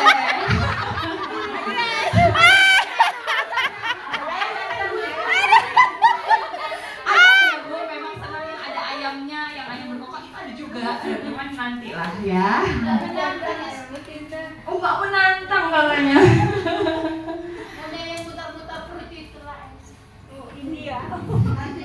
Iya, nanti dicari ya. Kita googling nanti dari YouTube. Oke, ini contoh keyakinan kelas. Kelas yang pertama, setiap anggota kelas perlu belajar. Artinya kalau ada anak yang nggak belajar, berarti dia sudah melanggar keyakinan kelasnya. Kemudian, setiap anggota kelas perlu senang. Nah, ini tadi, kalau ada anak yang nggak senang, kita ubah lagi pembelajarannya. Setiap anggota kelas perlu melakukan tugas, dan setiap anggota kelas perlu saling menghargai. Setiap anggota kelas perlu merasa aman. Ini di kelas yang pertama. Di kelas yang misalnya kelas 5, selalu bersikap positif, senantiasa menjadi diri terbaik, percaya dan menghormati orang lain serta barang miliknya. Artinya nggak boleh mencuri, minjam juga, kalau mau ngambil barang minjam gitu. Berkomitmen terhadap setiap tugas. Artinya kayak kalau janjinya ngumpulin tugasnya besok, ya besok dikumpul gitu. Senantiasa membantu atau tolong menolong. Nah, untuk keyakinan kelas 7 bisa diambil yang hormat, kemudian bekerja, diterima dan dimiliki. Nah, di sini ada poin penting yang paling bawah, agar semua warga kelas dapat memahami setiap pernyataan yang tercantum dalam keyakinan kelas, maka selama seminggu di awal seminggu di awal tahun ajaran dapat dikasihkan untuk pendalaman setiap keyakinan kelas. Nah, mumpung kita nanti mau tahun ajaran baru, ya kita sepakati keyakinan sekolah kita apa, untuk di kelas boleh ditambahkan seperti itu. Mungkin nanti bisa dirapat ya Pak Bu ya. Untuk keyakinan sekolahnya, kalau di kelasnya boleh ditambahin. Next, Bu Sri. Nah, untuk bikin keyakinan kelas itu ada beberapa cara. Yang pertama pakai tabel T. Tabel T ini dia dibagi, itu yang warna biru kuat, itu bentuk T-nya tampak seperti dan tidak tampak seperti. Tampak seperti ini apa yang bisa dilihat kalau keyakinan kelasnya bersikap positif. Tidak tampak seperti itu apa yang tidak boleh terlihat ketika keyakinan kelasnya bersikap positif. Yang di bawah juga percaya dan menghormati orang lain dan barang miliknya. Ini yang tabel T. Next, Bu Sri. Nah, ini contohnya. Ketika keyakinan kelasnya rasa diterima dan dimiliki. Tampak sepertinya bagaimana biar ada rasa diterima? Yang pertama, melibatkan semua anggota kelompok. Yang nggak bolehnya atau tidak tampak sepertinya, mengucilkan salah satu teman kita. Jadi harusnya kalau yang positif dia melibatkan semua anggota kelompok, yang negatifnya atau tidak bolehnya mengucilkan salah satu teman kita. Kalau dia udah mengucilkan, berarti dia melanggar keyakinan kelas kita. Kemudian memberikan kata-kata atau komen-komen membesarkan hati bila teman kita berhasil. Atau yang tidak tampak sepertinya marah atau iri kepada keberhasilan teman-teman kita. Kemudian yang ketiga, menjenguk atau menanyakan kabar teman yang kurang sehat atau sedang mendapat musibah. Kalau di kelas saya pernah nanya, ini kemana? Nggak tahu Bu, bahkan temannya sendiri tidak tahu dia kemana gitu. Ada teman yang seperti itu. Itu terjadi tidak tampak seperti acuh tak acuh terhadap teman yang sedang kurang sehat atau mendapat kabar gitu. Next, Bu Sri. Nah, yang kedua pakai tabel Y. Kalau tadi tabel T, sekarang tabel Y. Ada poin terlihat, terdengar, dan berperilaku. Setiap anggota kelas melakukan tugas. Terlihatnya bagaimana? Oh, sama-sama berpiket gitu. Sama-sama melakukan piket, sama-sama membersihkan kelas. Terdengarnya adalah semua yang piket hari ini sudah melaksanakan kelasnya. Berperilakunya membuang sampah ke tempatnya. Next, Bu Sri.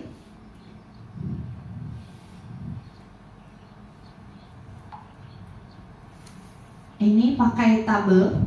Guru tugasnya ngapain? Ini boleh kesepakatan kelas seperti ini. Murid tugasnya, guru tugasnya bukan Yang sebelah kanan ini murid ya, saya salah nuliskannya. Iya, itu murid. Nah, kalau di kelas guru tugasnya mengajar, muridnya tugasnya ya belajar gitu. Kemudian guru tugasnya mendidik, tugas muridnya mencoba. Guru tugasnya menjawab pertanyaan, memberi nilai, mengatur kelas, menegakkan peraturan kelas, menjalankan keyakinan kelas, peduli terhadap semua murid. Anak muridnya ngapain tugasnya? Menghasilkan yang terbaik dari diri, bertanya jika tidak paham, mengikuti peraturan, menjalankan keyakinan kelas, mendengarkan, memeriksa tugas kembali. Guru tugasnya bukan menyakiti. Ingat ya Bapak Ibu, kita tidak menyakiti, memaksa kamu untuk belajar, merapikan barang-barang murid. Kadang ada tuh video yang beredar di TikTok sampai anaknya baru datang digendong sampai ke kelas, ada. Apakah seperti itu yang menghamba? Bukan ya, gitu. Menyiapkan makanan atau barang-barang alat tulis, tidak. Nah, yang ke sebelah kanan, murid tugasnya bukan menyakiti atau disakiti. Ini bagian dari bully ya Bapak Ibu. Kemudian mengeluh, merusak barang pribadi atau orang lain, melakukan tugas guru. Jadi nggak ada anak murid yang melakukan tugas guru. Kemudian memutuskan untuk teman kamu, artinya gini, aku maunya teman sama dia, kamu jangan temenan sama dia. Itu jangan seperti itu. Jadi itu bukan tugas murid. Lanjut Bu Sri. Nah, kenapa keyakinan kelas? Kenapa nggak peraturan kelas aja?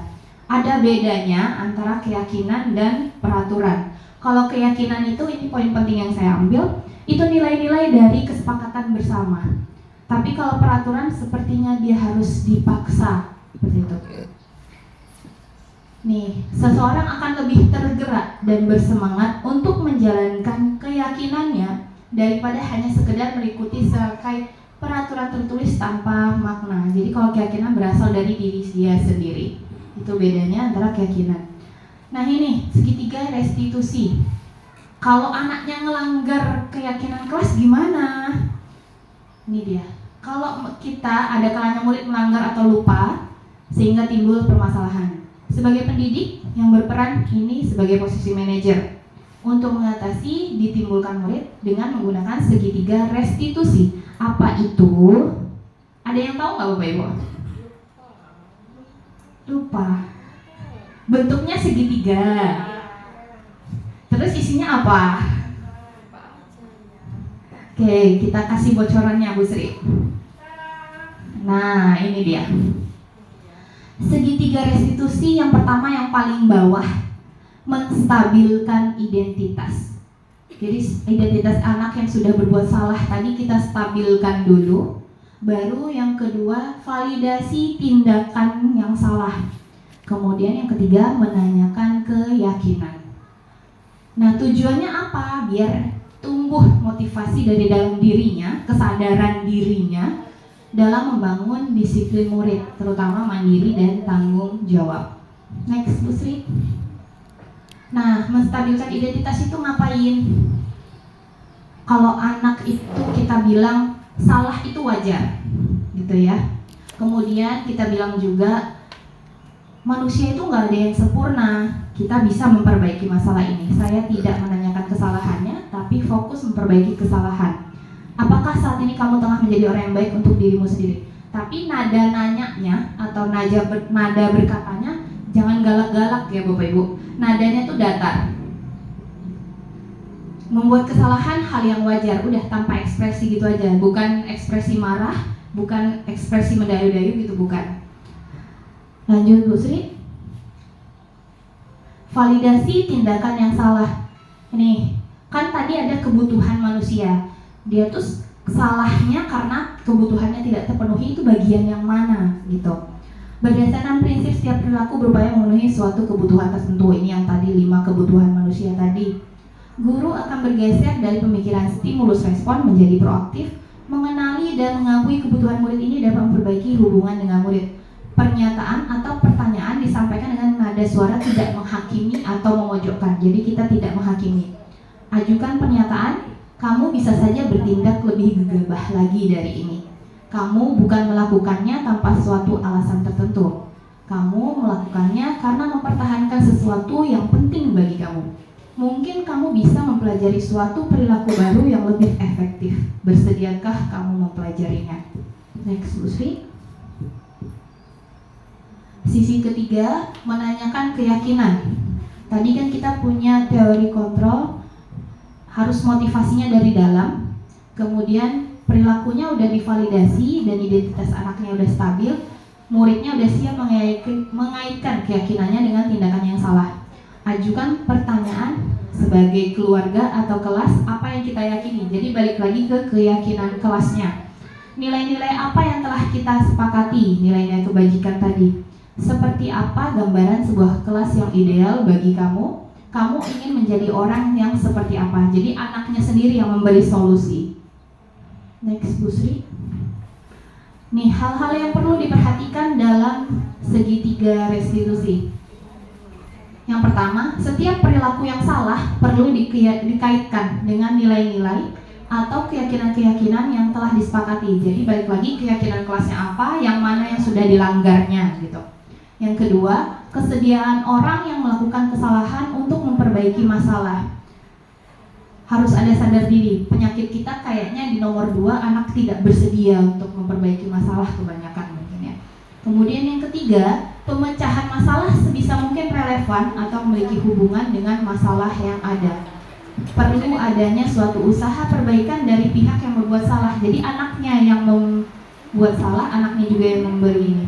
Perlu didedikasikan waktu dari pihak. Jadi kita kasih tenggang waktu kapan mulai diberlakukannya untuk memperbaiki setiap masalahnya. Next, Bu Sri. Nih, permasalahan ringan tidak perlu menjalankan segitiga restitusi secara berurutan. Misal, bisa dengan menanyakan apa keyakinan yang kita sepakati. Kalau masih ringan nggak perlu ya Bapak Ibu. Lanjut Bu Sri, contoh kasusnya diklik aja. Ya, oke. Ini skenario punya Bu Sri. Bu Sri mengambil anak dengan make up yang berlebihan. Seorang siswa yang bernama Rizky Amanda kelas 10A menggunakan make up yang berlebihan ketika ke sekolah. Hal tersebut melanggar keyakinan kelas yang telah dibuat bersama anggota kelas.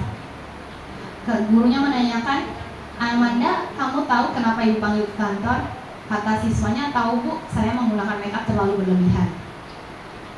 Nah, itu namanya menstabilkan identitas. Bahkan ada anak yang ngelak. Kalau anak yang ngelak, kenapa kamu dipanggil misalnya kan?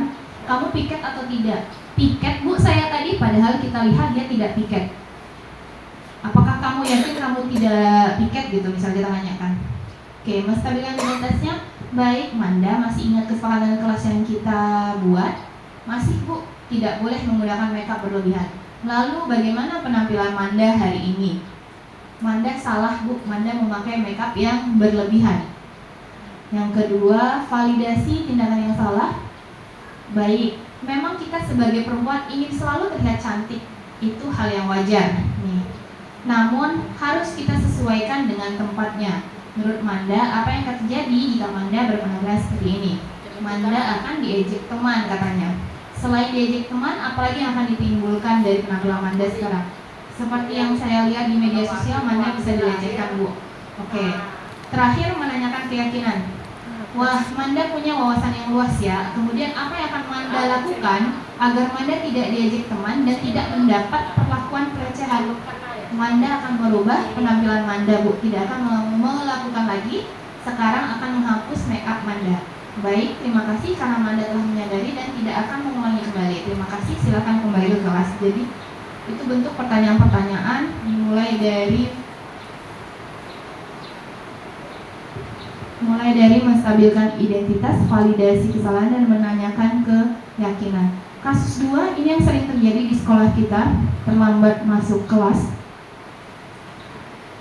Oke, jadi kita melakukan segitiga restitusinya tidak langsung di depan khalayak ramai ya Bapak Ibu. Jadi emang kita panggil secara pribadi anaknya. Ya, secara pribadi, tidak di depan orang ramai. Wahyu, kamu tahu kenapa Ibu panggil ke kantor? Tahu Bu, saya terlambat masuk kelas saat pergantian jam. Nah, menstabilkan identitasnya. Baik, Wahyu masih ingat kesepakatan kelas yang kita buat bersama-sama kemarin? Ingat Bu, tidak boleh terlambat masuk kelas. Baik, Wahyu dari mana tadi sehingga terlambat masuk kelas? Saya ke WC Bu, setelah itu saya bermain, tidak langsung ke kelas. Kenapa Wahyu tidak langsung ke kelas, malah berlama-lama di sekitaran WC? Bukan di WC Bu, sebenarnya saya bermain di bawah pohon yang ada di dekat WC. Sejuk di sana, saya sudah capek belajar dari tadi pagi. Oke, validasi tindakan yang salahnya. Oh, memang iya, kamu betul, pasti capek udah belajar dari tadi pagi.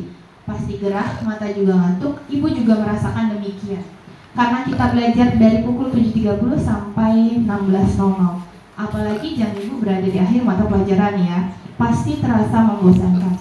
Namun kita harus mentaati kesepakatan yang telah kita buat, bukan? Ya Bu, saya sudah salah terlambat masuk kelas dan melanggar keyakinan kelas yang sudah disepakati bersama. Terakhir, menanyakan keyakinan. Baik Wahyu, untuk ke depan, jika apa yang akan Wahyu lakukan? Saya tidak akan mengulangi lagi. Jika saya ada keperluan WC, saya akan segera kembali ke kelas untuk belajar Bu. Terima kasih Wahyu, karena Wahyu sudah menyadari kesalahan Wahyu dan tidak akan mengulangi kembali. Oke, kembali ke slide Bu Sri. Next.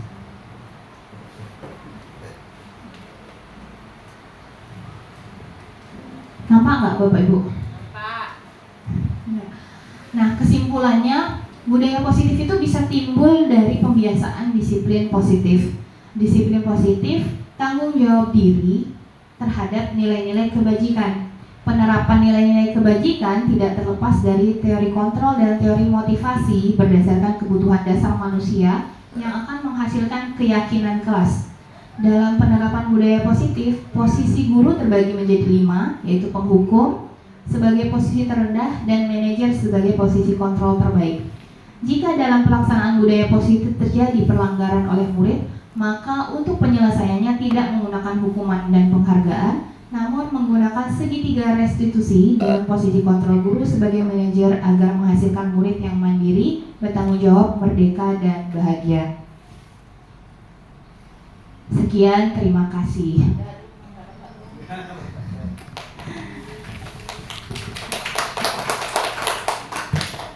Oke, mungkin itu saja pemaparan materinya Bapak Ibu. Kalau masih ada yang mau ditanyakan atau kita diskusi, boleh. Boleh Pak Tongkol, silahkan. Bedanya kesepakatan dan keyakinan. Oh, beda kesepakatan dengan keyakinan. Tadi satu aja Pak. Keyakinan kelas itu bisa berubah-ubah. Apakah keyakinan kelas bisa berubah-ubah? Oke, kita tampung dulu. Silakan Bu Deta. Sedikit, kan kemarin kebetulan waktu observasi itu kan saya disiplin positif. Jadi saya bikin kesepakatan. Memang kesepakatan itu karena hanya keperluan observasi. Jadi saya yang bikin sendiri. Jujur ini. Nah saya yang bikin sendiri. Cuman ternyata akan kalau di situ saya memang kesalahannya saya tidak menggunakan segitiga restitusi sebagai saya tidak menggunakan hukuman, tapi hanya menyuruh anak membuat pernyataan, menyadari apa kesalahannya, kan? Cuman setelah itu ada beberapa anak yang kritis, dia bilang, Bu, kalau memang kita besok mau bikin kesepakatan kelas, kenapa nggak kita bikin juga kesepakatan untuk anak-anak yang melanggar gitu? Kalau cuma sekedar membuat surat pernyataan, nanti dia keterusan Bu. Kan kita sepakat hukumannya apa? Boleh nggak kayak gitu? Karena kan dia juga tidak memakai segitiga restitusi jadinya, karena ini seolah-olah kesepakatan mereka. Gitu. Ya, kayak tambah ya Bu, kayak gini lah, kayak saya kemarin kan harus membawa kamus bahasa Inggris gitu kan. Ada anak yang pada saat itu tidak membawa. Nah, boleh nggak sih konsekuensinya? Ya kita tahu ditanya, sadar nggak kamu konsekuensinya apa? Sadar nih, saya jadi susah, saya sulit untuk mengerjakan tugas karena banyak kosakata yang tidak saya tahu. Boleh nggak sih setelah kesepakatan kelas itu, misal gini, yang tidak bawa kamus bahasa Inggris, saya suruh menghafal misalnya 20 kosakata kata kerja, misalnya seperti itu. Itu boleh nggak konsekuensi itu yang diberikan? Kalau saya berbeda sama Bu Afni ya, Bu. Maksud saya gini, kali itu kan Bu Afni yang memberikan. Ini maksudnya anak-anak itu sendiri yang menyepakati. Bu, gimana kalau seumpamanya Bu, kalau ada anak yang kayak saya di kimia itu kan saya salah satunya membawa tabel periodik sama PPT. Tapi yang menentukan hukuman itu bukan saya, tapi Kak? Kesepakatan, karena kan kita bicaranya soal kesepakatan. Itu lebih ke hukuman nggak sih, gitu kan maksudnya? Jadinya kan dalam berbentuk hukuman. Iya. Karena sebenarnya hukumannya kan nggak boleh. Ya, sambil Bu Sri back to slide, saya jawab pertanyaan Pak Tongpo, keyakinan kelas dan kesepakatan kelas berbeda atau bukan? Secara garis besar sama, secara garis besar. Bedanya adalah keyakinan kelas atau kesepakatan kelas, keyakinan ini ada nilai-nilainya. Kalau kesepakatan, tingkah laku yang mencerminkan nilai-nilainya, seperti itu Pak. Jadi sebenarnya hampir sama. Kalau dalam gimana bilangnya? Dalam keyakinan ada kesepakatan kelas gitu. Apakah kesepakatan kelas boleh berubah? Boleh. Kalau kesepakatan kelas ya, kalau keyakinan yang disepakati dari awal gitu. Karena di dalam kesepakatan ada keyakinan, seperti itu Pak. Lebih kuat keyakinan atau kesepakatan kata Bu Nur? Lebih kuat yang mana? Lebih kuat keyakinan. Lebih kuat keyakinan. Kalau kamu tidak melakukannya, saya akan. Itu masih masuk hukuman ya, Bu Ani ya. Karena tadi dibilang kalau kamu nggak bawa kamu gini, kan dibilang. Walaupun sisi hukumannya adalah hukuman positif, tetap masuk hukuman. Intinya kalau tadi sama Bu Deta juga bilang, kalau kesepakatan anaknya kan kesepakatan bersama. Maunya anak yang salah itu dulu, sadar diri dulu. Jangan langsung kita buat dari awal. Karena nanti dia udah tahu, cuma itu aja kok. Jadi sepele. Oh iya, maksudnya sejalannya waktu. Iya. Kemarin karena kan memang dari apa itu kan kesepakatan itu kan bisa berubah-ubah. Betul. Dibilang kan. Betul. Tapi umpamanya di kesepakatannya kita bikin aja, berarti tidak kita bunyikan apa akibat dari Ya, yang dilakukan. betul. Berarti kalau ada suatu anak yang ada nih salah satu anak yang tidak melakukan seorang seorang Guru anak bahasa Indonesia protes. seorang anak nggak melakukannya Gunakan bahasa yang baik dan berarti benar. kita kembalikan lagi ke Anak yang melanggar. mau di apa kamu maunya Boleh nggak sih nanya gitu, kamu maunya gimana? Iya, Ya, boleh. tapi Boleh. nanya Nanya ke yang bermasalah tadi. Berarti tidak sesuai dengan konsekuensi yang di awal gitu ya? Enggak. Nggak boleh dibilang. Nggak boleh bikin dari awal konsekuensinya, karena itu jatuhnya hukuman. jadi artinya konsekuensinya pun sesuai dengan yang Dia lakukan. kayak kemarin kan dia tidak memakai atribut sekolah, seharusnya dia tanya, kamu maunya ibu gimana itu? Maksudnya apa keinginan kamu untuk menebus kesalahan kamu? Betul. Betul. Bu Sri mau nambahkan?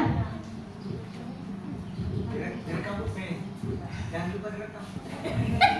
Ya, untuk menambahkan Bapak mau kusut? pertanyaan dari Bu Deta dengan Bu Afni. Kemarin saya melihat videonya itu Pak yang bagus. Video ala PPG Pak. Walaupun kesepakatannya, kesepakatan kelasnya itu masih dalam kategori hukuman, tapi dia memperlihatkan, ya, merefleksi keyakinan kelasnya. Kemudian di tengah-tengah ternyata ada yang melanggar, nampak. Kemudian ada restitusi sederhana. Ya, ada restitusi sederhana yang dilakukan oleh guru-gurunya. Rata-rata kelas jauh dulu ya. Kan itu anak kami kan. Iya. Videonya bagus. Video ala PPG. Terima kasih. Ada lagi Bapak Ibu yang mau bertanya? Bu Hen, Bu As, Masih indah itu. Bu Mas? Sudah apa? Bu Susi? Bu Mei? Bu Dita? Sudah cukup sepertinya? Sudah cukup. Baik, langsung penutupan ini Bu Dita. Baik, pada Bapak Ibu semuanya yang hadir pada siang hari ini, terima kasih banyak, terima kasih tak terhingga karena sudah mengikuti diseminasi restitusi dan untuk menuju disiplin positif yang kami lakukan. Ini adalah bukan suatu pengajaran tetapi sharing, belajar bersama supaya kita lebih baik ke depannya dan menjadikan anak-anak didik kita itu suatu aset, sehingga nantinya kita juga mendapat hasil daripada aset itu, baik secara moral. Kalau material enggak kayaknya ya. Nah iya, moral. Jadi kita akan dikenang sepanjang masa oleh mereka. Jika mereka tiada dendam pada kita, tentulah mereka akan mengenang kita. Oke, pertemuan kali ini saya akhiri dengan salam. Assalamualaikum warahmatullahi wabarakatuh. Selamat siang, salam sejahtera untuk kita semuanya. Terima kasih.